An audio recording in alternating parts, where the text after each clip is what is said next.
So here's an Israeli mother's letter to Hamas. Thank you for extraordinary humanity.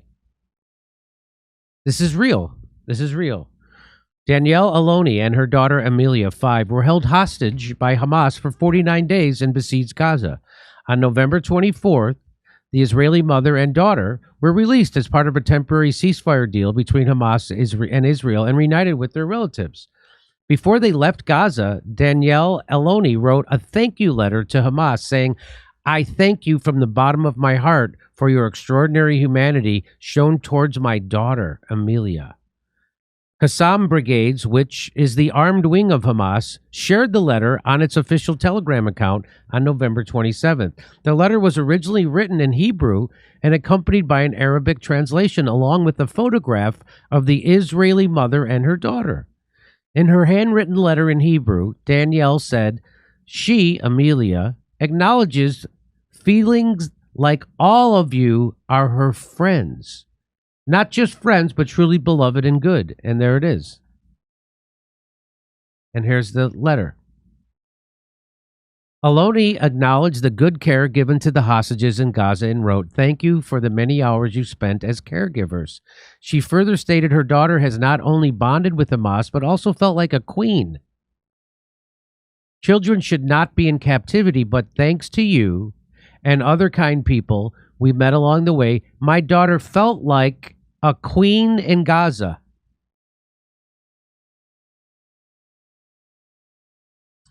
Aloni ended her letter with compassion for Hamas, stating, I will remember your kind behavior shown in spite of the difficult situation you faced and the severe losses you suffered here in Gaza. I wish in this world we could truly be good friends, she wrote, and added her well wishes to Gazans. I wish you all health and well-being, health and love to you and your family's children. Daniela and Amelia Aloni were among 24 Israeli hostages released by Hamas on November 24th. They were visiting Danielle's sister and her family at Kibbutz Nir Az in southern Israel before being taken hostage. An Israeli hostage turns around to give the Hamas soldier a handshake, unprompted. This man was keeping her hostage for over 2 weeks and allegedly raped and decapitated babies. She still gave him a handshake, unprovoked. Wow, Hamas really are sorcerers. So let's watch that. It's okay, let's go. It's okay, let's go. There she is. You go with this one. Shalom. Okay. You go with this.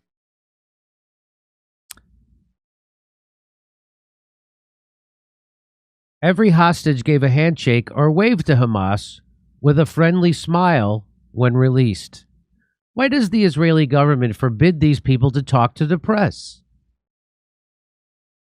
Hamas' primary intention was to get some hostages or to swap. So the reason why they got those hostages, so they can swap them to get people who are hostage in Israeli prisons, a lot of them children.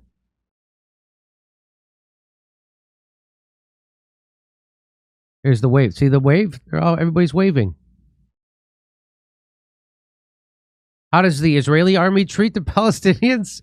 Well, Israeli army beat us. Freed Palestinian boy narrates an ordeal in prison. Every week, they, the Israeli army, came to beat us. And they took all our clothes, bed coverings, and mattresses, says Osama Nayef Osoma, who has been freed after spending 5 months in an Israeli detention. That sounds... I don't have a hard time believing that. So again, this is not turning out good for Israel. I don't know what they think is how this is going to end up. But if you thought anti-Semitism was a problem before this, whoa boy. I'm surprised there hasn't been a world war over this already. I'm surprised that other Arab countries haven't just decided to go mental on Israel, because 95% of the protests around the world right now are pro-Palestinian and anti-Zionist. And Zionism is garbage. Zionism is akin to Nazism. We're doing live comedy shows in Oxnard, California, Venice, California, Palmdale, California, Omaha, Nebraska, Des Moines, Milwaukee, Lansing, Michigan, Bend, Oregon, Portland, Oregon, Seattle, Washington, and Boston. Plus, we're going to put a date in Edmonton, Canada, plus Vancouver. See ya. Go to jimmydore.com for a link for all those tickets.